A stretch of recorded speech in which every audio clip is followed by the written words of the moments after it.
Super singer 11ல இந்த வாரம் இசைஞானி அவர்களோட இசையை செலிப்ரேட் பண்ற விதமா ஒரு சுற்றை ஏற்பாடு பண்ணிருக்காங்க. ஆல்ரெடி தெரியும் தமன் இனிமேல் வரமாட்டாருன்னு. சோ அப்படியே வந்தாலும் ஏதாச்சும் இஷ்யூ அவங்க கிளியர் பண்ணிட்டு அவர் உள்ள கொண்டு வருவாங்க. இந்த வாரம் உன்னிகிருஷ்ணன் அவர்களும் அனுராதா அவர்களுமே இடம்பெறல. பிகாஸ் இசைஞானி சுற்றுன்றதுனால இந்த தடவை வெங்கட் பிரபு, விஜய் யேசுதாஸ், யுவன் சங்கர் உள்ள கொண்டு வந்திருக்காங்க. வழக்கம் போல இந்த வாரமே பழைய சிங்கர்ஸ் எல்லாத்தையுமே கூட்டிட்டு வந்து ஒரு டூயட் சுற்றா தான் இதை நடத்தினாங்க. இவங்க இப்படி டூயட்டா வச்சு டிஆர்பி ஏத்துறதுக்கு பதிலா சிங்கிளா ஒரே சரணம் பாடுற மாதிரி கிளாசிக்கல் வெஸ்டர்ன் ஓல்ட் இஸ் கோல்ட்னு சொல்லிட்டு பல சுற்றுகளை நடத்தலாம். சூப்பர் சிங்கர் என்ற ஒரு பிரம்மாண்டமான ஷோவோட தரத்தை குறைக்கிறதுக்கு உள்ள நிறைய பேர் சுத்திட்டு இருக்காங்க போல. எனவே என்ன பண்ணாலுமே நம்ம மக்கள் பொழுதுபோக்குக்காக இந்த ஷோ பார்க்க தான் போறாங்க. அதுக்கு ஒண்ணுமே பண்ண முடியாது. இந்த வாரம் எப்படி பெர்ஃபார்ம் பண்ணிருக்காங்கன்றதை இந்த வீடியோல நம்ம பார்க்கலாம். கண்டஸ்டன்ட் ஹிருதய் அவர்கள் சௌந்தர்யா அவர்களோட சேர்ந்து தூங்காத விழிகள் 2 சாங் பெர்ஃபார்ம் பண்ணிருந்தாரு. சீரியஸ்லி ஆர்கெஸ்ட்ரேஷனோட சேர்ந்து இவங்க பாடலை கேட்கறப்ப அவ்வளவு அழகா இருந்தது, காதுக்கும் இனிமையா இருந்தது. ஸ்பெஷலா ஹிருதய் அவர்களோட சங்கதிகள் சொல்லி ஆகணும், அவ்வளவு அழகா வந்து விழுந்தது. இளையராஜா அவர்களோட இசையில விஜய் யேசுதாஸும் ஜானகியும் தான் இந்த பாட்டை பாடிருப்பாங்க. அவங்க பாடலுக்கு நியாயம் சேர்க்கிற விதமா இவங்க 2 பேருமே அவ்வளவு அழகா பெர்ஃபார்ம் பண்ணிருந்தாங்க இந்த பாட்டை. வந்து இந்த கெஸ்ட் எல்லாரையுமே இம்ப்ரெஸ் பண்ணி கோல்டன் பஸ்ஸே வாங்குறாங்க இந்த பெர்ஃபார்மன்ஸ் மூலமா. இப்போ ஆடியன்ஸ் உங்களுக்கான ஒரு கேள்வி, தூங்காத விழிகள் 2 பாடல் எந்த படத்துல இடம்பெற்றதுன்றத கமெண்ட் செக்ஷன்ல பதிவிடுங்க. எந்த சோஷியல் மீடியாலயும் செக் பண்ணாம வரக்கூடிய ஃபர்ஸ்ட் கமெண்ட் நான் கண்டிப்பா கமெண்ட் செக்ஷன்ல பின் பண்ணி வைக்கிறேன். Stay tuned.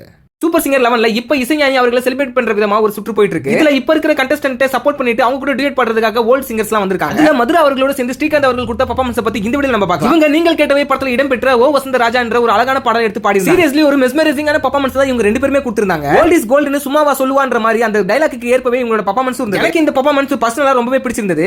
நீங்க யாராச்சும் இந்த பெர்ஃபார்மன்ஸ் பாத்துட்டீங்கன்னா உங்களுக்கு எப்படி இருந்தது சொல்லிட்டு கமெண்ட் செக்ஷன்ல பதிவிடுங்க. இந்த ஓ வசந்த ராஜா சாங் பத்தி பாத்தீங்கன்னா ஒரு சின்ன டீடைலும் கொடுத்திருந்தாங்க. இதோட ஃபர்ஸ்ட் சரணம் கிளாசிக்கலாவும் செகண்ட் சரணம் அப்படியே வெஸ்டர்ன் சைடுலயும் இருக்கும். ஸ்பெஷல் கெஸ்டா வந்திருக்க யுவன் சங்கர் ராஜா, வெங்கட் பிரபு, விஜய் யேசுதாஸ் இதோட ரெண்டிஷனை மறுபடியும் கேட்டு பார்த்தப்ப பாத்தீங்கன்னா ரொம்பவே ரெஃப்ரெஷிங்கா இருந்தது. இதே மாதிரி இளையராஜா அவர்களோட இசையில ஃபர்ஸ்ட் சரணம் கிளாசிக்கலாவும் அண்ட் செகண்ட் சரணம் வெஸ்டர்னாவும் இடம்பெற்ற ஒரு பாடலை பாத்தீங்கன்னா யுவன் சங்கர் ராஜா குறிப்பிட்டிருக்காரு. அது என்ன சாங் நீங்களும் தெரிஞ்சுக்கணும்னா கமெண்ட் செக்ஷன்ல சாங்னு சொல்லிட்டு கமெண்ட் பண்ணுங்க, நான் அதை பதிவிடுறேன்.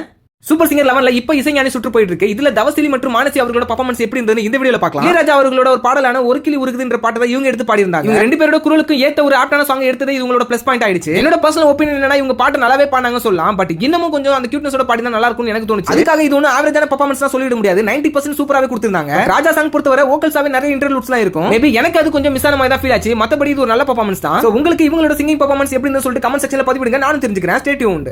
சூப்பர் சிங்கர் 11ல இசைஞானியை போட்ட விதமா இப்போ ஒரு சுற்று போயிட்டு இருக்கு. இதுல பழைய சிங்கர்ஸ்லாம் பாத்தீங்கன்னா இப்ப இருக்க கண்டஸ்டன்ட் சப்போர்ட் பண்ணி பாடுறாங்க. இதுல டிசாத்தனா அவர்களை ஜான் ஜெரம் சப்போர்ட் பண்ணி பாட வந்திருந்தாரு. இவங்க 2 பேருமே சின்ன தம்பி படத்துல இடம்பெற்ற போவோமா ஊர்வலமா சாங் பாடி இருந்தாங்க. டெக்னிக்கலா இந்த சாங் ஆர்கெஸ்ட்ரேஷனோட கேட்கறப்ப ரொம்பவே நல்லா இருந்தது. அதுலயும் பர்ஃபெக்ஷனோட பண்ண ஜான் ஜெரமுக்கு ஒரு வாழ்த்துக்கள் சொல்லிடலாம். டிசாத்தனாவுமே இந்த பாட்டை நல்லா தான் பாடுனாங்க. பட் ஏதோ ஒரு சின்ன டவுட்டோட பாடின மாதிரி எனக்கு ஃபீல் ஆச்சு. ஸ்டேஜ்ல வரப்ப அவங்க கான்ஃபிடன்ஸ் கொஞ்சம் கம்மியாக்கிட்டு பாடுற மாதிரி தான் எனக்கு ஃபீல் ஆகுது. பாட்டு கேட்க நல்லா இருந்தாலுமே உன்னிப்பா கவனிக்கிறப்ப சில மிஸ்டேக் வரதான் செய்யுது. எனக்கு என்னவோ நெக்ஸ்ட் வீக் அவங்க செம்மையான ஒரு பெர்ஃபார்மன்ஸ் கொடுத்து எல்லாரும் இம்ப்ரெஸ் பண்ணுவாங்கன்னு தான் தோணுது. சோ இவங்களோட பெர்ஃபார்மன்ஸ் உங்களுக்கு எப்படி இருந்தது கமெண்ட் பண்ணுங்க.